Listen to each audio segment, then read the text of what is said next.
औज़ुबिल्लाहि मिनश्शैतानिर्रजीम बिस्मिल्लाहिर्रहमानिर्रहीम अस्सलाम वालेकुम। तो प्यारे व्यूअर्स, आज का अल्हम्दुलिल्लाह सुबह का आगाज हो चुका। हम निकलने लगे हैं। अभी आपको जो विजिट करवाना था, आप लोगों को बताया था कि आज हम आपको दिखाएंगे शाही किला, शाही मस्जिद और दाता दरबार और साथ में जो है वो मीनार पाकिस्तान।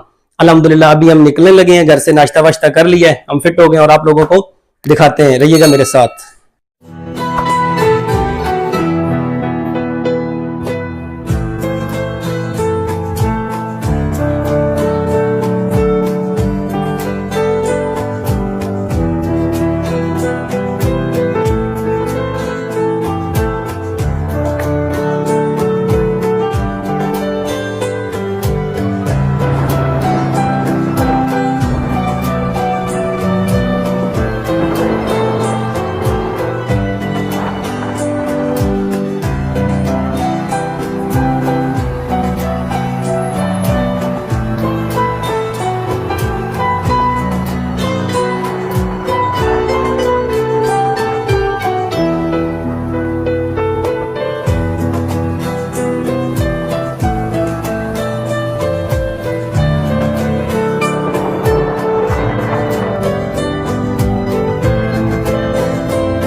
जी तो अस्सलाम वालेकुम। तो प्यारे दोस्तों, अभी हम पहुंच चुके हैं यादगार लाहौर, और लाहौर में आपको पीछे नजर आ रहा होगा मीनार पाकिस्तान में अंदर जाने की हमने कोशिश की है, लेकिन उन्होंने बताया है कि कल जो है वो 14 अगस्त है और 14 अगस्त में परेड होनी है। उस सिलसिले में यहाँ पे कुछ तैयारियां चल रही है, लाइटिंग वगैरह वो सेटिंग कर रहे हैं। इंशाल्लाह जैसे ही वो सेटिंग क्लियर होती है कल की डेट में आपको वो भी सारा व्यू दिखाएंगे। और साथ में आपको ये नजर आ रहा होगा माशाल्लाह ये शाही मस्जिद है लाहौर में, जो हमारी तारीखी इमारत में से, और साथ में शाही किला है और डॉक्टर अल्लामा मोहम्मद इकबाल साहब का मिज़ार जो है वो भी यहाँ पे मौजूद है। आपको नीचे मेरा कैमरामैन दिखाएगा, नीचे पुलिस वाले काफी सारी तादाद में खड़े हुए में भी हो सकता है वो कल जो तारीख लब्बैक खत्मे नबूवत सल्लल्लाहु अलैहि वसल्लम की तारीख जो है तारीख लब्बैक, उसके सिलसिले में जो लोग रैली निकलेगी, उस रैली की पता नहीं ये हिफाजत के लिए या रोकने के लिए, आई डोंट नो, मैं इस बात को नहीं समझता हूँ, नहीं जानता हूँ। तो इंशाल्लाह मैं कोशिश करूंगा जो भी कवरेज होगी वो आप लोगों को साथ साथ देता रहूंगा। रहिएगा मेरे साथ, आपका दोस्त खुर्रम शहजाद।